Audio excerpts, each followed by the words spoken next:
Hello and welcome back to another episode of the CQ the Watch Guy podcast with me, CQ the Watch Guy. Hope you're having an amazing day out there. I want to thank you so much for tuning in to this episode and all the episodes we shot so far.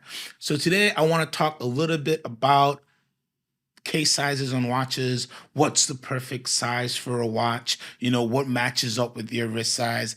I got into a very interesting conversation in one of my collector groups on, how tastes change and how, your view on what is the perfect size watch can change, how it feels on the wrist can change. And also, we got into interesting conversation on how the opinions of others can actually affect, what you think could be, the right size of a watch on your wrist. And my a story that just beats very deeply to me is I had an opportunity to get a Omega Speedmaster Snoopy 45th anniversary edition, and had a opportunity to kind of pre-order it before it came out.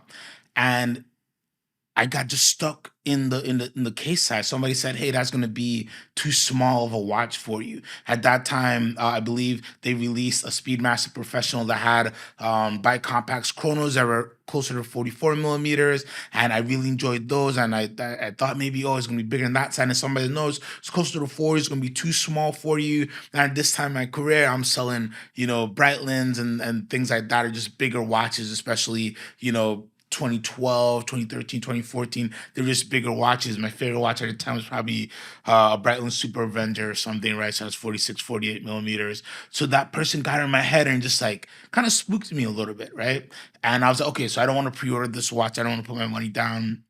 When the watches came out and I saw one, I was like, oh my God, this watch is amazing. Put it on the wrist. I could wear this watch. And of course, at that time, they got sold out crazy. And the story of the Snoopies have been written, right? And now those trend anywhere from 40 to $50,000, depending on the condition. And at retail, I think like right under 8,000, if I'm correct. So, that's my story of letting somebody come into my head and kind of, spook me out on wrist size. And I think it's very important that you get different size watches on your wrist. I don't care how small or how big your wrist is. I'm a bigger guy, and I have about my wrist goes from 7.5 to 7.75. Today I'm wearing a Subnode, a old style, and this is a 40 millimeter. When I first came into industry, I think I was gifted an Invicta Super Russian Diver, and I believe that's probably between 48 and 50 millimeters. I love that watch. I really enjoyed bigger watches. So when the Hublot Oceanographic came out, I put that on the wrist. I was like, oh, I need this. And again, Breitling Super Avengers, and even at that time, the classic Breitling size was about a 44, like the Chronomat BO1 44s were out there. And then you had 44s, you had the 47 GMTs, and the 41, like in Breitling language at that time, was considered the smaller watch, right? I believe even a lady's watch was probably like a 39 for Breitling. You fast forward to today, I remember just a few years ago, there's a beautiful tungsten 34 millimeter Royal Oak that I put on. I was like, oh, this is going to be too small. And I put it on, and just because the architecture of that case and the heft of that watch, because it was tungsten, it just looked amazing on my wrist, and kind of like kind of broke the mold in my brain of needing to have such a large watch and really getting into putting different size watches on your wrist, because there's so many things that go into it, from just the way the lugs wrap around to the thickness of the watch as well. Great example of that is FP Journe sports series, right? The new line sports, the newest iteration of the line sports are 44 millimeters, but they're very thin, right? So they're thinner than a Daytona. So even though it rates as a 44, you could put that on pretty much any wrist and it will feel really, really good, just because it's not that thick of a watch. So it hugs you really good, especially on a bracelet as well. So yeah, you should definitely try to get different watches on your wrist and really note how it feels, what you like, walk around a little bit, buy your dealer a cup of coffee or something like that, just to try on some watches. Because you'll be surprised on what feels good on the wrist versus, on paper you'd say, oh, that's too big or that's too small. Being here in Miami now, I always say like I need to get a classic 36 millimeter dated, a little bit older, a little bit jangly bracelet, just so I can, go on the beach, get a cafecito, smoke a little cigar, and just live out my Miami Vice life, right? But I need the 36, even though I love the Date 2, which is a 41 millimeter, which is probably be something when it comes in my rotation, would be something I'd wear much more. I have to have that 36 because it just gives me a feel and a vibe that I think would be, perfect. And just being in Miami, I need that 36. So it's, that being said, many watches, many size watches can live in one collection. In that same conversation with fellow collectors, one collector put up a picture where he bought an Angelus and a 6119 G in the same week, right? So one's probably like 43 mm, one's a 39. Two completely different looking watches. One is very classic with a modern twist. The Angelus looks like it's straight out of 100 years in the future, and somebody just brought a watch back, but can live great in the same collection and both look great on the same wrist. So I'll wrap it up in saying, make sure you get out there and don't be afraid to put different watches on your wrist and note what you like, what you don't like, because you'd be surprised the size watch that fits on your wrist. So, comment down below what you think is your perfect size. What's your wrist size and the millimeter size that you think you can go. Like I said, I'm about a 7.5, 7.75 when the holidays come around, but I can wear anything from a 36, even a 35, all the way up to I enjoy a 47, man. I see, AP Legacy, a 47 millimeter Panerai, and I am not scared. Okay, of course I'm not wearing long sleeves, but I'm not as afraid to have a nice aggressive watch on the wrist. So you let me know, what's your perfect watch size? All right, let's jump into some watches of the week. We have some good ones today, and we're going to start with the IWC Pilot's Watch Chronograph in 41 millimeters. So this, I believe, is a new size in 41 traditionally 43. I think the Pilot's Watch Chronograph is one of those pick up, do anything, go anywhere type of watches. A great gift to watch it if you want to gift to somebody in any variation. You see them mostly in the black dial, but there are blue dials. I thought it might be a little Petit Prince edition. Maybe that's in a 43. I might be confused, but this blue is beautiful. It gives some nice lively color to the watch, and I love it here. We have it presented on a bracelet. I'd buy this on a bracelet and then buy a strap and a buckle down the road. It doesn't even need to be an IWC buckle, or you could get all OEM for not too much. And it gives you a really versatile watch. If you enjoy a chronograph, if you enjoy something that has kind of that pilot vibe with the hands and the big numerals, I think this is a great choice and a very, very versatile watch. Again, I think and these are always like under 6 grand, right? Depending which version you get. So I think bang for your buck, these give you a lot, and you definitely a watch. If you want something versatile and just want something fun, not breaking the bank, I vote for Palace Chrono any size. But I think these 41s, they were winners when they came out, and I think it'll be a winner on your wrist. Another blue dial. Let's keep the blues going. I gave green so much love. We got to go do a little blue fest. I have the Bulgari Octo Finissimo with that beautiful blue metallic dial.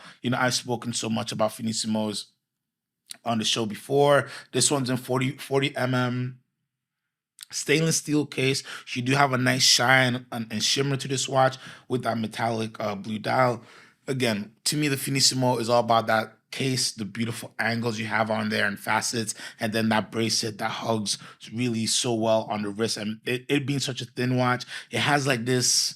It looks delicate, but it feels strong. I don't know that there's a word there that I gotta figure out that embodies all of that, but it looks like it'll be something that'll be a little more delicate than it is. But it's such a strong watch on the wrist. You're not gonna break it, man.